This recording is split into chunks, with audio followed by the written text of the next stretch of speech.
Hi, this is Mark Frechette from Georgetown County School District, and I wanted to give a little update of a free tool for teachers in order to communicate with their students. That tool is called Remind. Inside of Remind, you'll see that, again, I have several classrooms set up, and the good thing is a lot of our teachers have already been using this. Our families are also familiar with this. They utilize it on their smartphones, as well as on their devices as well. So I wanted to show you a couple updates.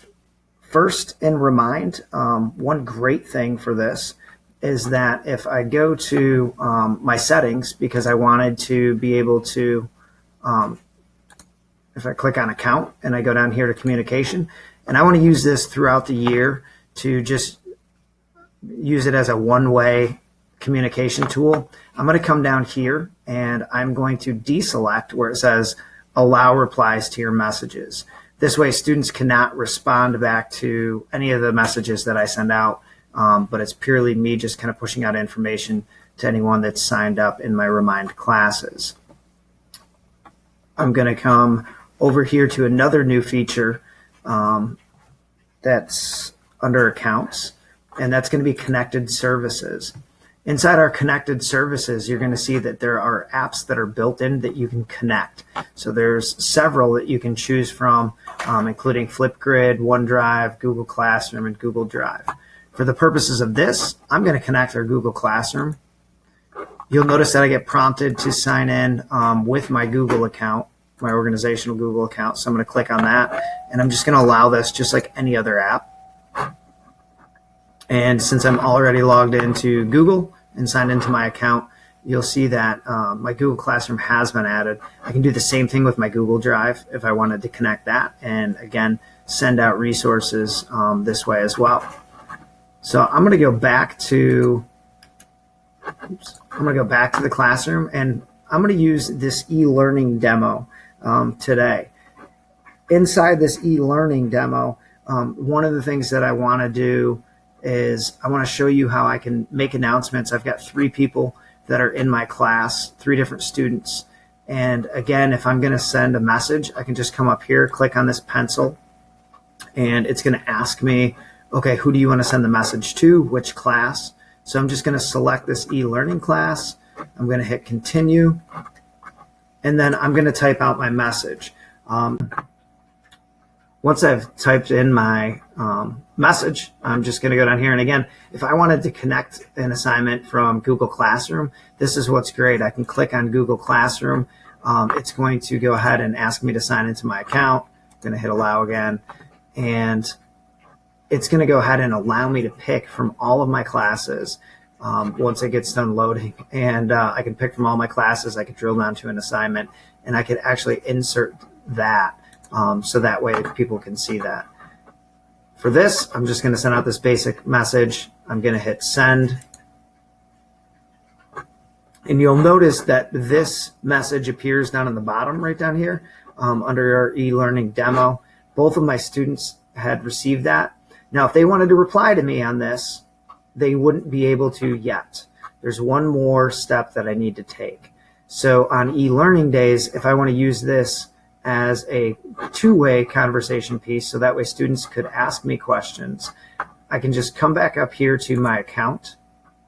I'll click on account, and I'm going to come here to communication. Under communication, I'm going to come right down here to where it says allow replies to your message. I'm going to select that. Remind will tell me that the message options have been saved. And I'm going to come back here to my class. Now, I will also show you that in my settings, one of the things that I always leave off on this as this loads is that as I scroll down, I deselect the feature that people in this class can see and message each other.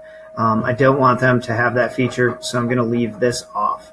That means that, again, when I send out messages, my students in my classroom can reply back to me. So if they have a question, and you'll notice in a second, even if they have just a regular cell phone and not a smartphone, as long as they have texting abilities, they can go ahead and they can reply to that text And right here from one of my top students, as I click on it, they'll text me, I have a question. Again, this is one of my top students, but hopefully they'll formulate their questions a little bit better than that. The great part is I can just click on this student and I can reply directly to this student. It says message Keith, and I can say, how can I help you? And I can hit send. And again, that message goes directly to Keith. It does not go to my other student, Doug Henderson, and again, you see Keith is responding back to me. I could again go ahead and I could attach, any sort of resources that I need to and send those back to Keith. And again, help support him during these e-learning days. Once the e-learning day is over and I want to go ahead and go back to the original setup of me sending one-way messages in my Remind, I'm just going to go back up here to my account. I'm going to click on account. I'm going to go to communication, and I can come right down here to where it says allow replies to your messages, and I can deselect that. And it's going to say, are you sure you want to prevent people from replying? And I'm going to say yes, prevent replies. And that way we're going to go back to the way that we use this during the normal part of the school year and not on e-learning days. So again, this was just kind of a refresher of Remind and how you can use it during e-learning. You can set up multiple classes if you have different blocks. And another great feature of this is if you have a smartphone, you can download the app for free and you can actually manage and do all these same features off your smartphone. So good luck using this, and hopefully it enhances your e-learning days.